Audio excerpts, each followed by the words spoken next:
May 26, 1941. 2,400 feet above the North Atlantic, 400 miles west of Brest, France. The Fairey Swordfish biplane shudders through wind and spray.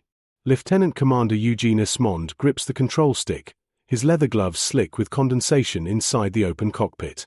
Behind him, Sub-Lieutenant Percy Gick mans the observer's position, eyes scanning the grey-green chaos below through salt-crusted goggles. The fabric covering the Swordfish's wings ripples and strains. To anyone watching, the aircraft looks like something from the previous war, an anachronism of wire, canvas, and would challenging the most advanced battleship ever built. But there she is. Through breaks in the low cloud, Esmond catches glimpses of her, a mountain of grey steel plowing through heavy seas, leaving a wake like a scar across the ocean. The Bismarck. Even from this altitude, even in this weather, she looks invincible. Her main gun's 8 15-inch rifles housed in 4 massive turrets can hurl a 1-ton shell 20 miles. Her belt armor is 12 inches of hardened Krupp steel. She's been hit by dozens of shells from HMS Hood, HMS Prince of Wales, and every other British ship that's managed to catch her over the past 4 days. And she's still making 28 knots toward the safety of German air cover. Esmond signals to his squadron. 15 swordfish from HMS Ark Royal are spread across the overcast sky, each carrying a single Mark 12 torpedo slung beneath its fuselage.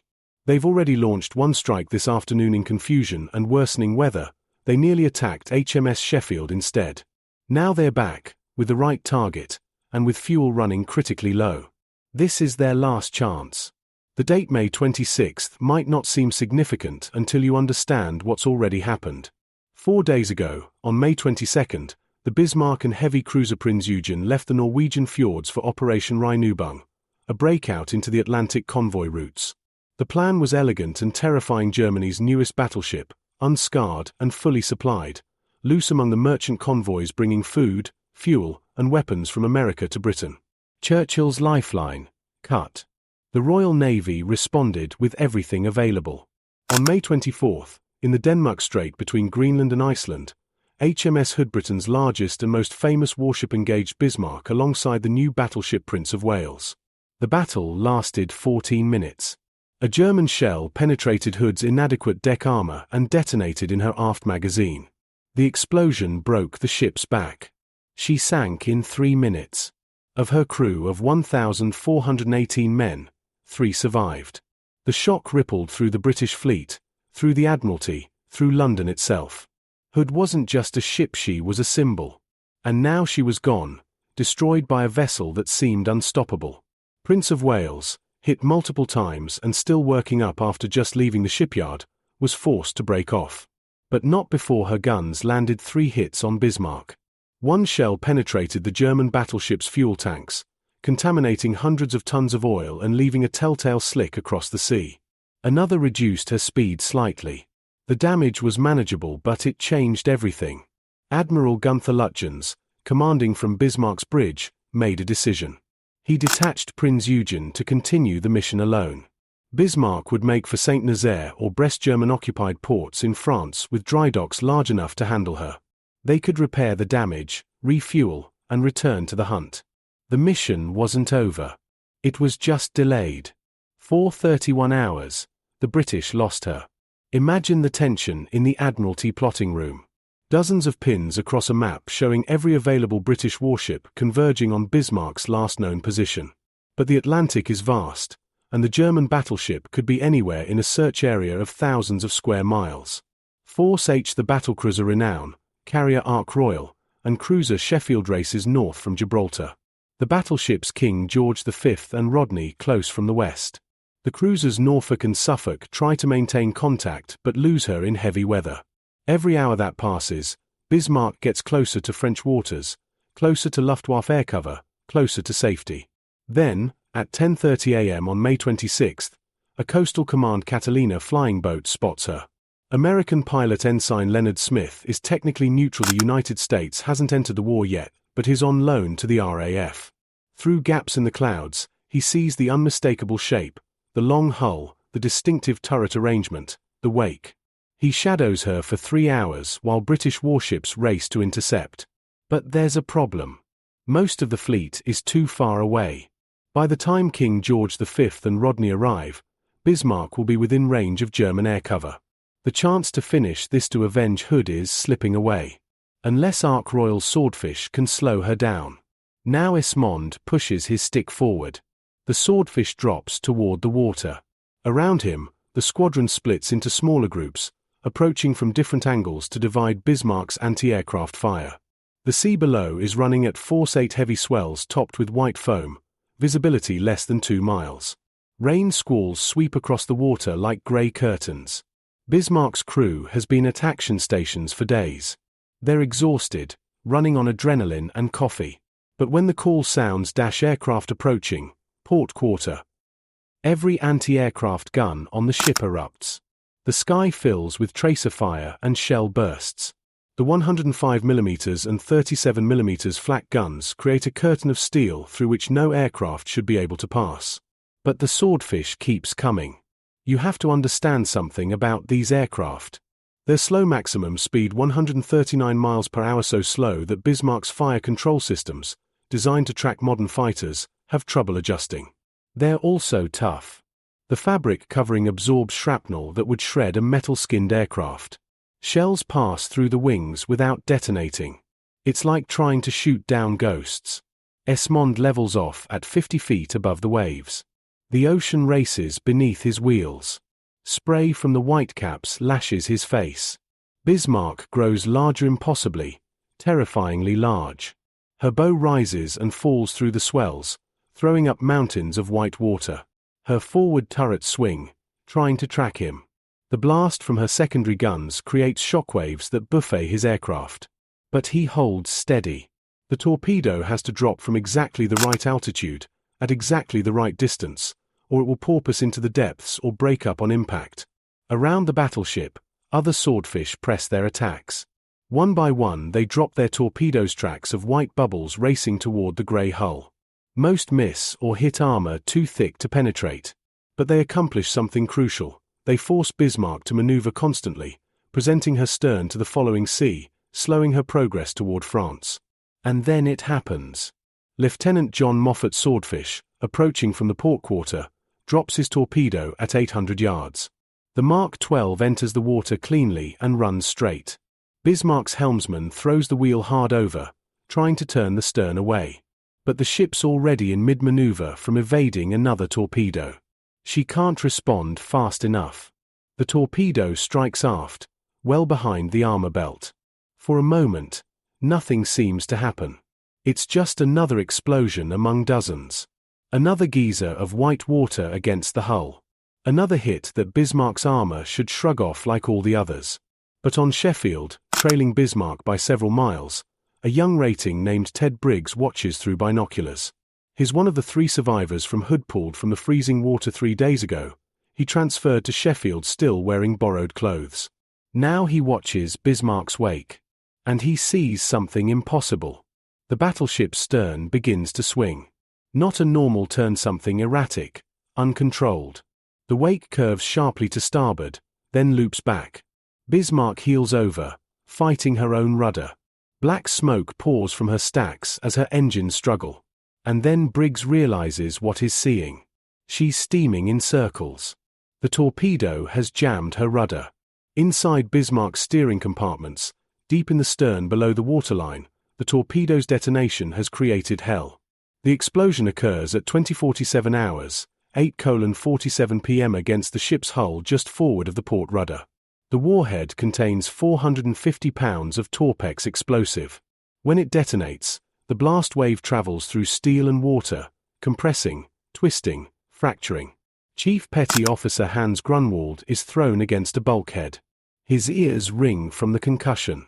Emergency lighting flickers on, casting everything in red shadows. Water sprays from fractured pipes. The compartment smells of oil, explosive residue, and something metallic, the scent of torn steel. Around him, sailors are picking themselves up, checking for injuries. Someone's bleeding from a head wound. Another man's arm hangs at an odd angle. But that's not the worst problem. The hydraulic pressure gauges for the steering system are spinning wildly. The rudder, a massive structure of steel 15 feet tall and weighing several tons, has jammed at a 12-degree angle to port. The hydraulic rams that control it are either fractured or frozen. Grunwald tries the manual override. Nothing. The wheel spins freely in his hands, disconnected from any functioning mechanism. Above him, on the bridge, the helmsman is experiencing the same thing. The ship won't answer her helm. On the bridge, Admiral Lutjens receives the report with characteristic calm. His face, weathered and grey with exhaustion, shows no emotion. Beside him, Captain Ernst Lindemann Bismarck's commanding officer immediately grasps the tactical situation. Without steering, they can't maintain course toward France. They can't evade torpedoes. They can't bring their guns to bear effectively. The ship has become a floating fortress with engines but no control. All engines stop, Lindemann orders. Maybe if they can stop the ship's forward momentum, the rudder damage won't matter. Maybe they can rig something, use propeller thrust to steer. The engine room telegraph rings. The massive turbines wind down. Bismarck slows, wallowing in the heavy seas. But the rudder remains jammed to port. Lindemann orders the engineering teams to try everything. The starboard propeller is set to full ahead, the port propeller to full reverse, trying to use differential thrust to counteract the jammed rudder. It doesn't work. The rudder's force in the water is too strong. The ship begins a slow, inexorable turn to port regardless of what the engines do.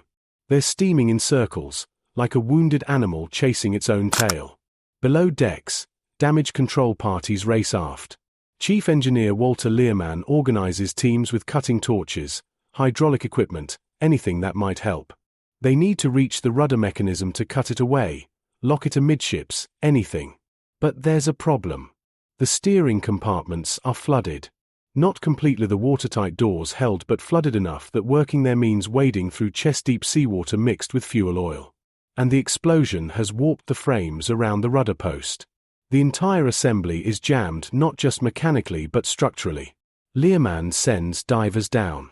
These aren't naval divers in the modern sense, they're re-engineers with basic equipment, crude breathing apparatus, working in darkness and freezing water inside a compartment that groans and flexes with every wave. The first diver surfaces after 10 minutes, shaking his head. The damage is catastrophic. The torpedo hit has bent the rudder mounting, fractured the hydraulic rams, and jammed the entire assembly into the stern frame. To fix it would require dry dock equipment, welding, heavy lifting gear. Nothing they have aboard. A second team tries with explosives. The idea is desperate but logical. If they can't fix the rudder, maybe they can blow it off entirely. At least then the ship could steer with engines alone. They rig charges against the rudder post. The explosion echoes through the hull like a second torpedo hit. Men throughout the ship freeze, thinking they've been hit again. But when the smoke clears and divers go back down, the rudder is still there, still jammed, the charges having done nothing but add more damage to the surrounding structure. Time passes. Hours. The night is fully dark now, and the Atlantic storm has worsened. Wind screams through Bismarck's superstructure. Waves crash over her bow, sending spray all the way back to the bridge. The ship continues her slow circle 20 minutes to complete each full rotation. Around her, British warships are closing. Sheffield shadows at a safe distance, reporting Bismarck's position every 30 minutes. The destroyers of Captain Philip Vine's 4th Destroyer Flotilla are arriving. HMS Carsack, HMS Maori, HMS Zulu, HMS Sikh, and HMS Pioran, the last one Polish crewed, her captain burning with desire for revenge against the German war machine. On Bismarck's bridge, Lutjens and Lindemann study the charts. The numbers are brutal. King George V and Rodney are now only 6 hours away. Bismarck's main guns are still operational. Her armor is still intact. Her crew is exhausted but disciplined. In a straight fight, even damaged, she might survive. German battleships are engineered to take punishment. Bismarck's armor scheme is designed around the concept of an immune zone, ranges where her armor can defeat enemy shells while her own guns can penetrate theirs. But none of that matters if they can't maneuver. Lutjens drafts a message to Naval Group West, the German naval headquarters in Paris. The encryption machines clatter as radio men encode the text, "Ship unmaneuverable. We will fight to the last shell. Long live the Führer." It's not dramatic prose. German naval communications are typically matter-of-fact. But every man in the radio room understands what it means. They're not going home. The message transmission takes time. The radio operators have to work carefully. British direction finding stations are tracking every broadcast, and while Bismarck's position is already known, there's no point making their job easier. When the transmission is complete, Lutyens authorizes one more message, this one to the crew. The intercom system crackles to life throughout the ship. His voice is steady, betraying nothing. Crew of the Bismarck. We have been engaged by enemy forces for 4 days. We have sunk the Hood. We have evaded the entire British fleet. We have proved that German engineering and German courage are superior to anything the enemy can field. Now we face one more battle. Our steering is damaged, but our guns are ready. Our armor is intact. When the enemy comes at dawn, we will show them what a German battleship can do. It will be an honorable end. In the crew spaces, the reaction is mixed. Some men, the younger ones, the true believers, stand straighter, ready to die for Führer and fatherland. Others, the older sailors who remember the last war, simply feel tired. They've done everything asked of them. They've fought brilliantly. And now they're going to die because of one torpedo in the worst possible place. In the engine rooms, stokers continue feeding the boilers even though they know it's pointless. The turbines turn, generating power for nothing except keeping the lights on and the guns operational. Chief Machinist Joseph Statz watches his pressure gauges and thinks about his wife in Hamburg, his daughter who just turned 4. He'll never see them again. But he keeps working because that's what you do. You keep working until you can't anymore. Up in the fire control stations, the gunnery officers run calculations. The main directors, the sophisticated range-finding and targeting systems that make Bismarck's guns so accurate, still function perfectly. They track Sheffield's position whenever she appears through the squalls. They plot the bearing and distance to the approaching British battleships. The guns can elevate to maximum range. The magazines are full. Everything works except the one system that matters most. Around midnight, the destroyer attacks begin. Captain Vine's ships come in from multiple directions, using the darkness and weather as cover. They're hunting for a torpedo hit, one more strike that might finish what the Swordfish started. Bismarck's secondary batteries erupt. The 5.9-inch guns and 105mm flak guns light up the night with muzzle flashes. Star shells burst overhead, turning the ocean into a hellscape of white light and black shadow. Tracer fire arcs across the water like deadly fireworks. HMS Pioran, commanded by Commander Eugenius Plawinski, closes to suicidal range barely 5,000 yards. Her crew are Polish sailors who escaped when their country fell, men with nothing to lose and everything to avenge. Plawinski signals by lamp in plain English, "I am a Pole." It's a statement of identity and intent. They fire every gun and torpedo they have. The engagement is furious but chaotic. Bismarck's shooting is accurate. Shells bracket Pioran, sending up geysers that drench the destroyer's decks. But the British ship is small, fast, and lucky. She escapes undamaged. The other destroyers press attacks throughout the night. They fire 25 torpedoes total. Not one hits. Bismarck's armor and luck still hold. But the attacks accomplish something crucial. They keep the German crew at action stations all night. No rest. No chance to continue repair efforts. Just hour after hour of flak fire, star shells, and near misses while the ship continues her slow, maddening circle. On Sheffield, Ted Briggs watches through the night. He thinks about Hood, about his friends who died when she exploded, about the 3 minutes it took for 1,400 men to vanish beneath the waves. Now he's watching Hood's killer spin helplessly under storm-dark sky, and he feels something complex. Not quite satisfaction. Not quite pity. Something in between. The war has become personal in a way he never expected. By 3 a.m. on May 27th, the repair efforts are officially abandoned. Chief Engineer Learman reports to Captain Lindemann, the rudder cannot be fixed with available resources. They've tried everything. The ship is permanently crippled. Lindemann nods, thanks his men for their efforts, and orders them to get what rest they can before dawn. The British battleships are now less than 2 hours away. The crew knows what's coming. Some write letters they'll never send. Others simply sit in silence, smoking, thinking. The chaplain moves through the crew spaces, offering what comfort he can. Prayer seems inadequate against what dawn will bring, but it's something. On the bridge, Lutjens stands at the windows, looking out at the darkness. Behind him, Lindemann is quietly proud of his ship and crew. They've done everything right.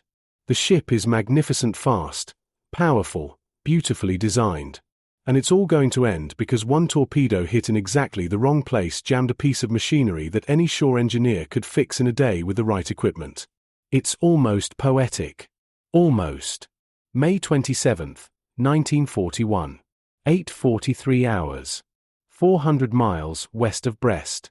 The eastern horizon bleeds grey into pale yellow. Dawn comes slowly to the North Atlantic, reluctant, as if it knows what it will illuminate. Aboard HMS King George V, Admiral John Tovey stands on the compass platform, binoculars raised. He's barely slept in 4 days. His uniform is rumpled, his face drawn, but his eyes are sharp. Behind him, the massive forward turrets of Britain's newest battleship rotate slowly, 10 14-inch guns seeking their target. Radar contact bearing 118 degrees, range 25,000 yards, reports the radar operator.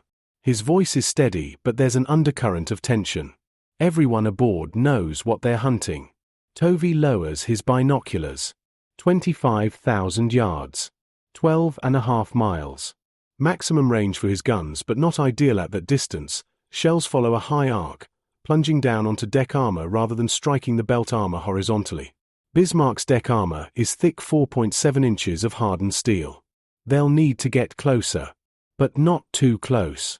Not after what happened to Hood. To the northwest, HMS Rodney steams in parallel.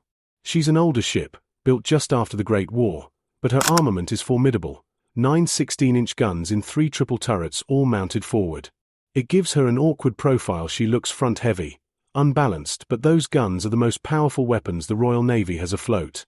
Captain Frederick Dalrymple Hamilton commands her, and he's eager for the kill. His orders are simple: close to effective range and destroy the target. The cruisers Norfolk and Dorsetshire patrol on the flanks. The destroyers that harassed Bismarck all night have withdrawn to refuel, except for a few maintaining distant contact. The stage is set. 2 British battleships, fully operational, against 1 German battleship that can't steer. It should be a turkey shoot. But no one who knows Bismarck's capabilities is celebrating yet. At 8:47 hours, Rodney's forward turrets open fire. The 9 16-inch guns erupt in a ripple of fire and smoke. The ship heels to starboard from the recoil, each gun firing a 2,048-pound shell, the blast pressure enormous. The sound is beyond hearing. It's a physical force that compresses your lungs and rattles your teeth. Sailors on deck instinctively crouch, even though they knew it was coming. The shells take 40 seconds to reach their target. 40 seconds of arc through the grey morning sky, 9 tons of British steel falling toward German armor. They land in a tight pattern around Bismarck, throwing up enormous columns of white water that tower over the battleship's superstructure. 1 shell strikes, but it's a glancing hit on the forward turret, ricocheting off without penetrating. Bismarck's armor doing exactly what it was designed to do. On King George V, the order comes: open fire. The forward turrets erupt. 10 14-inch shells racing across 12 miles of ocean. The bridge fills with the acrid smell of cordite. The deck vibrates with the concussion. Tovey watches through his binoculars, counting seconds, waiting for the splashes. Aboard Bismarck, the alarm bells are redundant. Every man has been at action stations since before dawn. When the first British salvo lands, the ship rocks from near misses. Waterspouts bracket the hull. Salt spray drenches the forward positions. In the main gunnery director, Lieutenant Commander Adalbert Schneider tracks the British battleships through his rangefinder. The sophisticated optics bring them into crystal clarity. The angular superstructure of King George V, the distinctive forward-heavy profile of Rodney. Range 24,000 meters and closing, Schneider reports to the bridge. Bearing steady. Target resolution excellent. Captain Lindemann gives the order: open fire. Bismarck's forward turrets Anton and Bruno elevate to maximum range. Each turret contains 4 15-inch guns. The guns fire in salvos, the blast so powerful that it crushes anything within the overpressure zone. The shells weigh 1,764 pounds each. They leave the barrels at 2,690 feet per second, faster than sound, the air around them ionizing from friction. The noise is apocalyptic. The first salvo is a straddle shells landing short and over King George V. Good shooting for a ship that's been circling helplessly for 12 hours. The British battleship's captain orders emergency turn to starboard. The next German salvo lands where King George V would have been if she'd held course.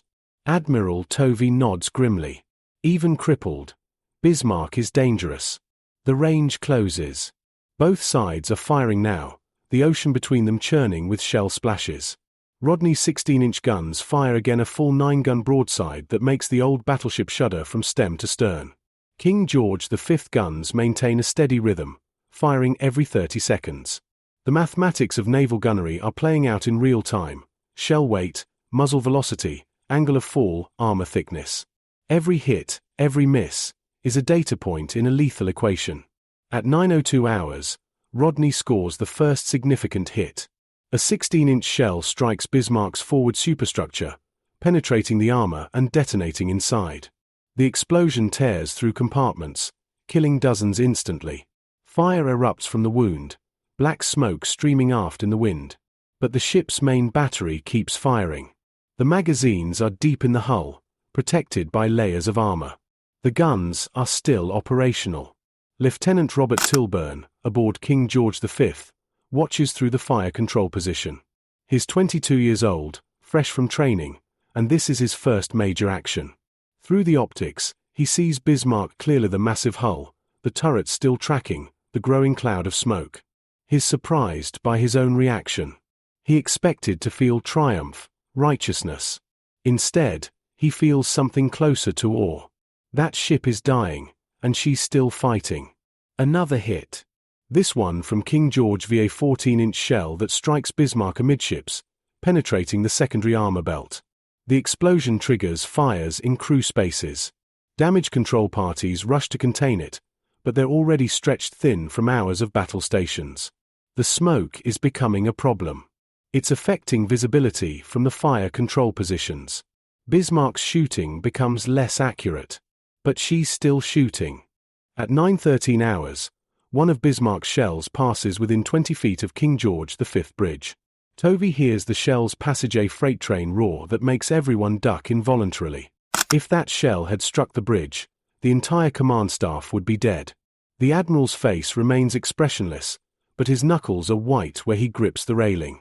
All ships, close the range, Tovey orders. We need to get inside her maximum depression. It's a calculated risk. Bismarck's guns can't depress low enough to hit targets at very close range. The turret design limits how far down the barrels can aim. If the British ships get close enough, they'll be in a dead zone where Bismarck can't target them effectively. But to get there, they have to cross through the most lethal range bands. They have to accept that they might take hits. Rodney closes to 16,000 yards. 2 miles closer than before. Her captain orders all guns to rapid fire, no more careful salvos, just maximum rate of fire. The forward turrets begin hammering, 9 guns firing as fast as they can reload. The 16-inch shells are massive, each one requiring a loading cycle that involves dozens of sailors in the turret mechanism. But Rodney's crew is well trained.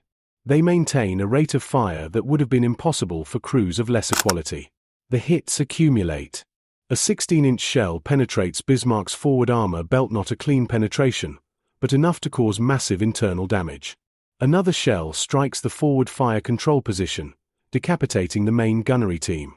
Schneider and his crew simply cease to exist, vaporized by the explosion. The forward turrets lose fire control direction. They begin firing in local control, each turret commander aiming independently. It's less effective, but they keep firing. On Bismarck's bridge, conditions have become untenable. Shell splinters have shattered the armored windows. Smoke pours through ventilation systems. Communications with various parts of the ship are cut, speaking tubes severed, electrical lines destroyed. Captain Lindemann tries to maintain command, but is commanding by fragments now, isolated reports from runners who make it to the bridge, visual observations of what he can see through the smoke and shell splashes. Admiral Lutyens has moved to a secondary command position. He's maintaining radio contact with Naval Group West, reporting the ship's condition in terse, professional language. His voice never wavers. Multiple hits forward and amidships. Fire control damaged. Main armament still operational. Ship fighting. At 9:21 hours, Rodney scores a catastrophic hit. A 16-inch shell strikes Bismarck's forward turret Anton turret at an oblique angle. The shell doesn't penetrate the turret's face armor, which is 14 inches thick, but the impact is so violent that it jams the turret's rotation mechanism. The entire assembly 500 tons of steel is locked in place. The guns fall silent. 3 of Bismarck's 8 main guns are now out of action. King George V closes to 14,000 yards. Her 14-inch guns are finding their rhythm now. Hit after hit lands on Bismarck's superstructure. The bridge is struck repeatedly. The forward mast collapses in a tangle of steel. The rangefinders are destroyed. The radar, the sophisticated German Fu Mo-23 system that was supposed to give Bismarck an advantage in poor visibility, is blown away. The ship is being systematically dismantled. But the aft turrets keep firing. Turrets Caesar and Dora, at Bismarck's stern, are still operational. They have local fire control, and their crews are still alive. They track King George V and Rodney by visual observation, calculating range and bearing manually. The guns fire not with the precision of earlier salvos, but with defiant persistence. One shell lands close enough to King George V to send spray across her main deck. Another passes over Rodney with a sound like tearing fabric. The British sailors feel a grudging respect. This ship won't die. At 9:31 hours, Norfolk joins the action. She's been waiting at longer range, her 8-inch cruiser guns not powerful enough to engage earlier. But now, with Bismarck's fire control decimated, she closes to 10,000 yards and opens fire. Her shells are too small to penetrate Bismarck's main armor belt, but they add to the chaos, striking the superstructure, starting fires, killing exposed crew. Dorsetshire circles to the south, preparing to close for torpedo attacks. Aboard Bismarck, the situation has passed beyond desperate. The forward part of the ship is a blazing wreck. Fires rage unchecked, the damage control systems are destroyed, the pumps without power. The list to port has increased to 8 degrees. Water is entering through dozens of shell holes below the waterline. Not enough to sink her. The Germans' compartmentalization is excellent. The watertight integrity still mostly intact, but enough to show she's mortally wounded. In the aft engine room, Chief Machinist Stats is still at his station. The compartment is filled with steam from ruptured lines. The temperature is over 120 degrees Fahrenheit. 3 of his crew are dead, killed when a shell penetrated nearby and sent splinters through the bulkhead. But the turbines still turn, the propellers still drive the ship forward at 8 knots. He'll keep them running until he can't. That's his duty. Above decks, the secondary gun crews continue fighting. The 5.9-inch guns and 105mm flak guns engage the British ships whenever they have a clear shot. They score several hits on Norfolk, minor damage, but proof that Bismarck isn't finished. A 5.9-inch shell strikes Rodney's superstructure, penetrating the armored bridge and wounding several officers. Captain Dalrymple Hamilton is untouched, and he barely notices the impact. He's too focused on destroying his target. At 9:40 hours, King George V guns jam. It's a mechanical failure, nothing to do with battle damage, just the result of firing over 300 rounds in less than an hour. The guns are overheated, the mechanisms fouled with powder residue. The gunnery officer reports to Admiral Tovey, they need to cease fire and clear the jams. Tovey considers. Rodney is still firing. Norfolk is engaging. Dorsetshire is moving into torpedo range. And Bismarck is clearly finished. She's not maneuvering, barely making headway, wreathed in flame and smoke. The fight is over in everything but the final act. Cease firing, Tovey orders. Withdraw to 20,000 yards. Some officers look at him in surprise. Withdraw? But Tovey's reasoning is sound. King George V is low on fuel. She's been at sea for days, steaming at high speed. If she expends all her ammunition finishing off Bismarck, She might not have enough fuel to reach port. And there's something else, something he doesn't voice. This is no longer a battle. It's an execution. The Germans have fought with skill and courage. Let Rodney finish it. Rodney continues firing. By 10 o'clock hours, she's closed to 3,000 yards point-blank range for battleship combat. Her 16-inch guns are firing almost horizontally, the shells striking Bismarck's hull just feet above the waterline. At this range, nothing can stop them. They punch through the armor belt like it's cardboard, detonating deep inside the ship. Each hit sends shockwaves through the entire structure. Frames buckle. Bulkheads collapse. Compartments that were still intact become tombs. Bismarck's aft turrets fall silent. Not because the guns are destroyed, but because the crews are dead or the ammunition hoists are jammed.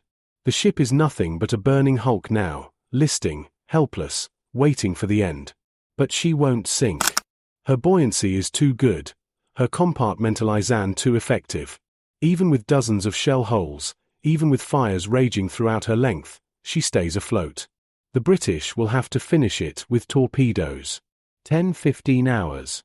The North Atlantic, 48 degrees 10 minutes north, 16 degrees 12 minutes west. Dorsetshire slides through the grey water like a knife. Captain Benjamin Martin stands on the bridge, watching Bismarck through the smoke and spray. The German battleship is barely recognizable now. Her superstructure is a twisted ruin. Fires burn from a dozen locations. Her forward section is almost completely destroyed. But she's still afloat. Still flying the Kriegsmarine ensign. Still, somehow, a warship. Prepare for torpedo attack, Martin orders. Portside tubes, set depth 12 feet. We'll run in from 2,000 yards. Dorsetshire is a county-class heavy cruiser, armed with 8 21-inch torpedo tubes. The Mark 9 torpedoes she carries aren't as powerful as the aerial torpedoes that crippled Bismarck's Rudder, but at close range against a stationary target, they'll be devastating. The cruiser turns to present her broadside to Bismarck, her speed increasing to 20 knots. The German ship doesn't respond. Her anti-aircraft guns, which savaged the Swordfish attacks yesterday, remain silent. Either the crews are dead, or the ammunition supply is exhausted, or the fire control systems are destroyed. Probably all three. Dorsetshire closes to 2,500 yards, just over a mile, and her torpedo officer gives the order. 2 torpedoes launch from the port tubes, hitting the water with white splashes, their propellers immediately churning them toward the target. The tracks are visible parallel lines of disturbed water running straight toward Bismarck's starboard side. On the bridge, Martin counts seconds. 20, 30, 40. 2 geysers of white water erupt against Bismarck's hull. The torpedoes strike amidships, below the armor belt, in the area already weakened by gunfire. The explosions are muffled. Most of the force is directed into the ship's interior. But everyone watching sees Bismarck settle lower in the water. Her list to port increases. She's dying now. Finally, truly dying. Dorsetshire circles around Bismarck's stern. The German ensign still flies from the mainmast, though the mast itself is bent and partially collapsed. As the cruiser passes the stern, Martin can see men on Bismarck's deck, tiny figures moving among the wreckage. Some are trying to fight fires. Others are simply standing, waiting. The ship is beyond saving, and everyone knows it. Starboard side tubes, Martin orders. Same settings. The cruiser presents her opposite broadside. 2 more torpedoes launch. These strike Bismarck's port side, adding their destructive force to the accumulated damage. The battleship shudders with the impacts. More water pours into her hull through rents in the armor belt. The list increases to 14 degrees. Then 18. The ship is rolling slowly to port, like a dying animal curling on its side. Aboard Bismarck, the end is obvious to everyone still alive. In the forward sections, most of the crew are dead. The compartments are filled with smoke, steam, and seawater. The few survivors are trapped, unable to reach the upper decks through passageways blocked by wreckage. They die in darkness, drowned or suffocated, their final moments known only to themselves. Midships, where the damage is less catastrophic but still overwhelming, sailors make their way topside. Some are wounded, supporting each other, leaving bloody trails on the deck plates. Others are miraculously unscathed, having survived by chance being in the right compartment when a shell hit the wrong one. They emerge onto the weather deck and find chaos. The ship is listing so severely that walking is difficult. Equipment has broken loose and slides across the deck. Bodies lie everywhere, men killed by shell splinters, concussion, or simply bad luck. Ensign Burkhard von Mullenheim-Rechberg emerges from the aft fire control station. He's been directing the aft turrets, maintaining fire until the very end. Now, with the guns silent and the ship clearly sinking, his duty is to survive. He looks around at the scene, hundreds of men gathering on the port side, the high side, away from the water. Some are already throwing life rafts over the side. Others are simply sitting, too exhausted to move. Captain Lindemann appears on the boat deck.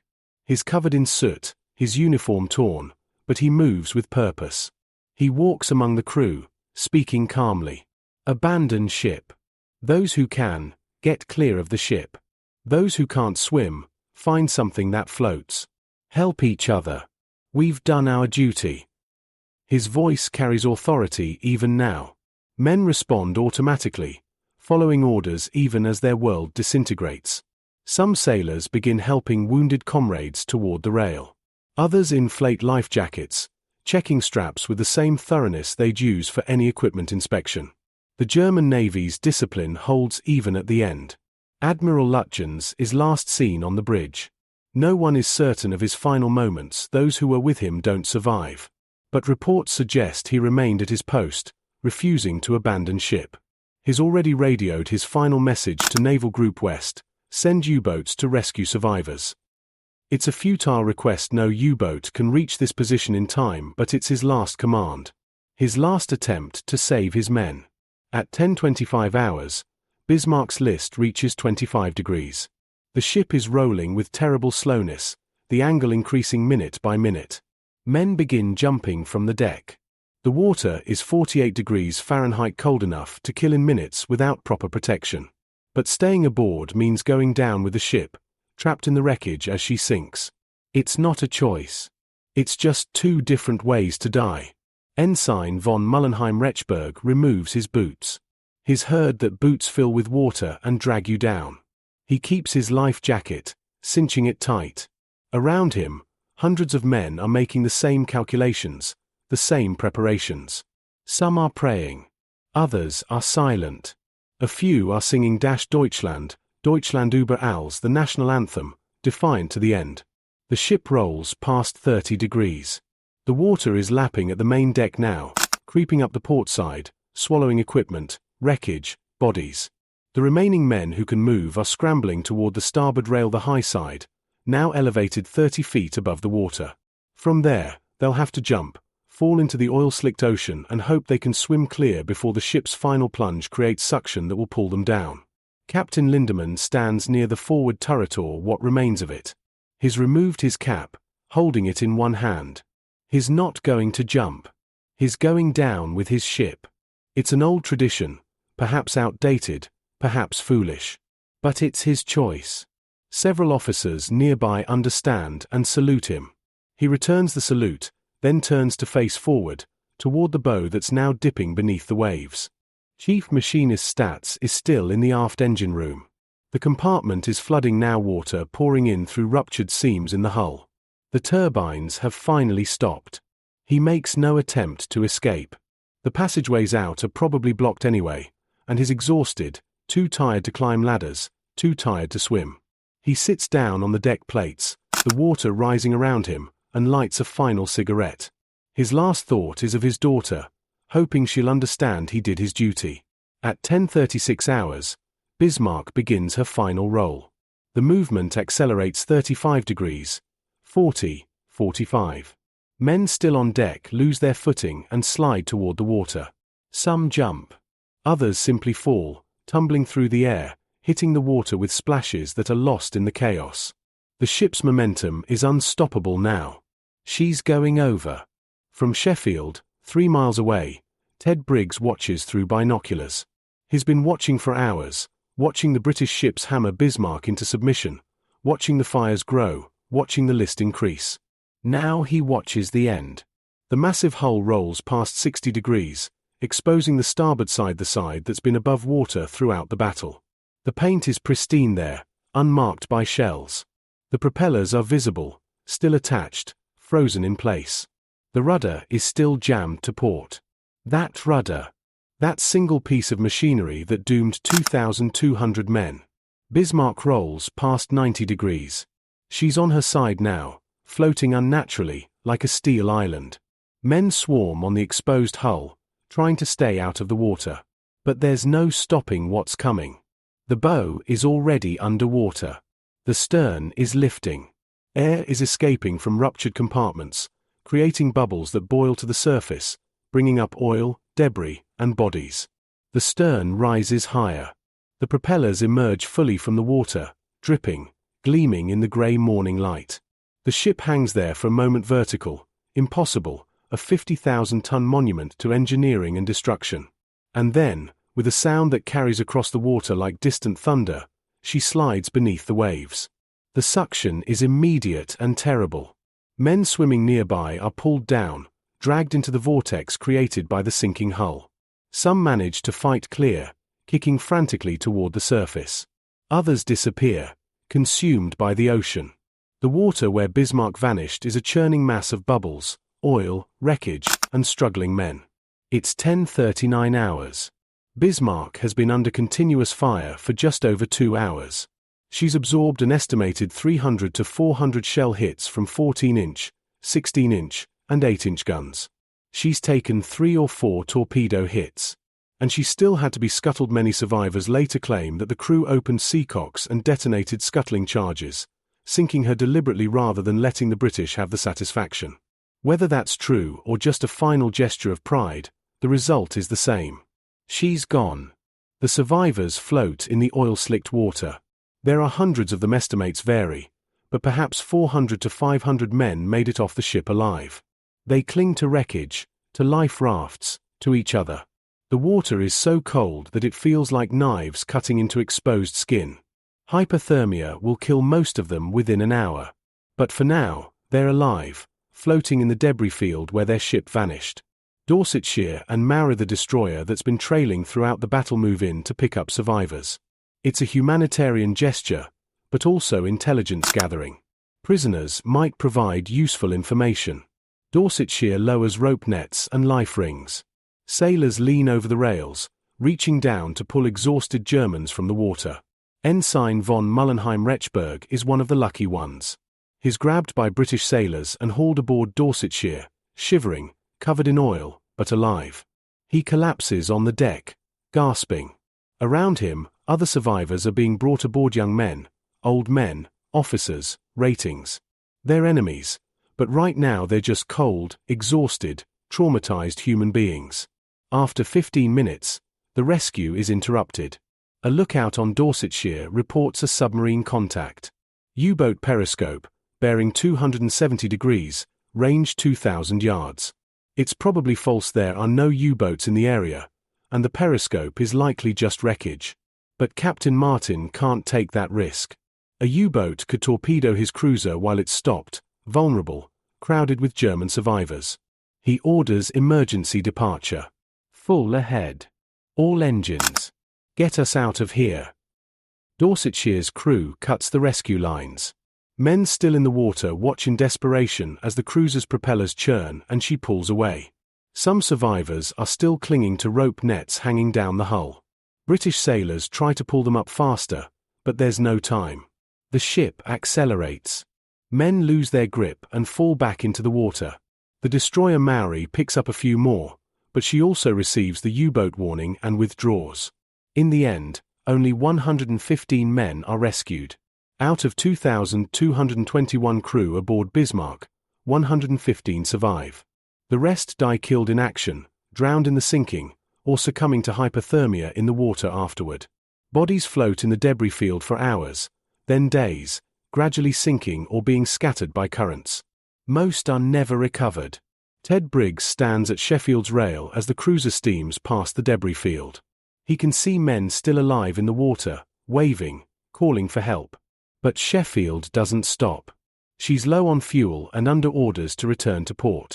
Briggs watches the survivors grow smaller, then disappear in the distance. He thinks about Hood again. About his friends who died when she exploded. About how quickly ships can die, how quickly men can die. There's no satisfaction in this. No sense of justice or revenge. Just waste. Enormous, terrible waste. The battle is over. The hunt is over. Bismarck is gone. In London, Winston Churchill receives the news during a session of Parliament. He pauses his speech, then announces simply, "I have just received news that the Bismarck is sunk." The House erupts in cheers. It's a moment of pure relief. The ship that destroyed Hood, that threatened the convoy routes, that represented German naval power at its peak, she's gone. Britain can breathe again. But Churchill knows the price. HMS Hood and 1,415 men. Bismarck and 2,106 men.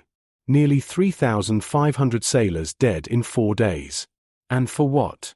To remove one ship from the war. The mathematics are brutal. War is always brutal. In Germany, the news is met with shock and denial. The propaganda ministry initially claims Bismarck fought off the entire British fleet and is limping home damaged but victorious. When the truth becomes undeniable, they pivot to martyrdom. Bismarck and her brave crew, fighting to the last against overwhelming odds, a symbol of German courage. Admiral Rudder, commander of the Kriegsmarine, is devastated. He'd planned to build a balanced fleet of battleships and cruisers to challenge British sea power. After Bismarck, those plans are finished. Hitler loses faith in surface ships. Germany's remaining battleships will spend most of the war hiding in Norwegian fjords, too valuable to risk, too intimidating to scrap. For the survivors pulled from the water, the war continues in POW camps. Ensign von Mullenheim-Rechberg spends years in Canadian custody, eventually returning to Germany after the war. He writes a memoir, Battleship Bismarck, a survivor's story, trying to preserve the memory of the ship and crew. He never stops thinking about that jammed rudder. One torpedo. One piece of damaged machinery. That's all it took to doom the most powerful battleship afloat. Ted Briggs survives the war.